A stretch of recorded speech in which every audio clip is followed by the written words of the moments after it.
ಪ್ರಿಯ ವೀಕ್ಷಕರೇ ನಮಸ್ಕಾರ. ವೀಕ್ಷಕರೇ, ಮಕರ ರಾಶಿಯವರ ಮಾಸ ಭವಿಷ್ಯ ಅಂದ್ರೆ ಮೇ ತಿಂಗಳಿನಲ್ಲಿ ಮಕರ ರಾಶಿಯವರ ಶುಭ ಫಲಗಳೇನು ಮತ್ತು ಅಶುಭ ಫಲಗಳೇನು ಮತ್ತು ಯಾವ ಕೆಲಸಗಳನ್ನು ಮಾಡಿದ್ರೆ ಅವರಿಗೆ ಅದೃಷ್ಟ ಅನ್ನುವಂಥದ್ದು ಬರ್ತದೆ ಅನ್ನೋದನ್ನ ಈ ಒಂದು ವಿಡಿಯೋದಲ್ಲಿ ನಾನು ನಿಮ್ಗೆ ತಿಳಿಸ್ಕೊಡ್ತಾ ಇದ್ದೇನೆ.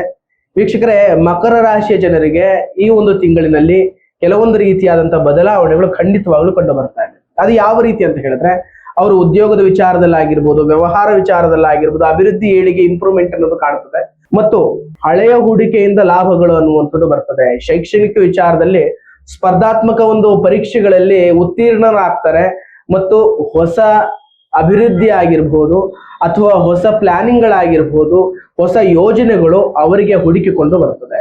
ಮತ್ತು ಮಕರ ರಾಶಿಯವರೇನಾದ್ರು ವಿವಾಹಿತರಾಗಿದ್ರೆ ಅವರಿಗೆ ಕಂಕಣ ಭಾಗ್ಯ ಅನ್ನುವಂಥದ್ದು ಕೂಡ ಕೂಡಿ ಬರ್ತದೆ ಮತ್ತು ಪ್ರೇಮ ವಿಚಾರದಲ್ಲಿ ಕೂಡ ಸ್ವಲ್ಪ ಬದಲಾವಣೆಗಳು ಕಂಡು ಬರ್ತದೆ. ಮತ್ತು ದುರಾದೃಷ್ಟಗಳೇನು ಅಂತ ಹೇಳಿದ್ರೆ, ದಂಪತಿಗಳಲ್ಲಿ ಒಂದ್ ಸ್ವಲ್ಪ ಸಮಸ್ಯೆಗಳು, ಮಿಸ್ಅಂಡರ್ಸ್ಟ್ಯಾಂಡಿಂಗ್ಗಳು, ಕುಟುಂಬದ ವಿಚಾರದಲ್ಲಿ ಕೂಡ ಸ್ವಲ್ಪ ಸಮಸ್ಯೆಗಳಾಗ್ತದೆ ಮತ್ತು ಹಣದ ಸಮಸ್ಯೆಗಳು ಜಾಸ್ತಿ ಬರೋ ಕಾರಣಕ್ಕೋಸ್ಕರ ಅವರು ಖರ್ಚು ಮಾಡುವಂತ ಪ್ರತಿಯೊಂದು ಖರ್ಚಿನಲ್ಲೂ ಕೂಡ ಅವರು ನಿಗಾವನ್ನ ವಹಿಸ್ಬೇಕಾಗ್ತದೆ. ಮತ್ತು ಉಷ್ಣತೆ ದೇಹದಲ್ಲಿ ಜಾಸ್ತಿ ಆಗ್ತದೆ ಮತ್ತು ಅವರ ದೇಹದಲ್ಲಿ ಹೊಟ್ಟೆ ವಿಚಾರದಲ್ಲಿ, ಹೊಟ್ಟೆ ಭಾಗದಲ್ಲಿ ಕೆಲವೊಂದು ರೀತಿಯಾದಂತಹ ಸಮಸ್ಯೆಗಳು ಜಾಸ್ತಿ ಆಗ್ತದೆ. ಆರೋಗ್ಯದ ಬಗ್ಗೆ ಒಂದ್ ಸ್ವಲ್ಪ ಗಮನ ಕೊಡುವಂಥದ್ದು ಸೂಕ್ತ.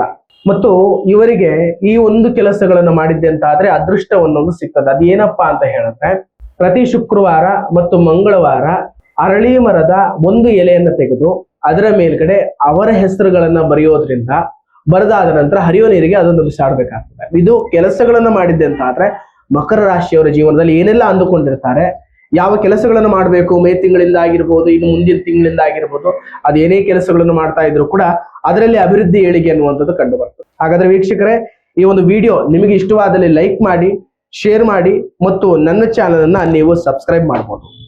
ನಮಸ್ಕಾರ.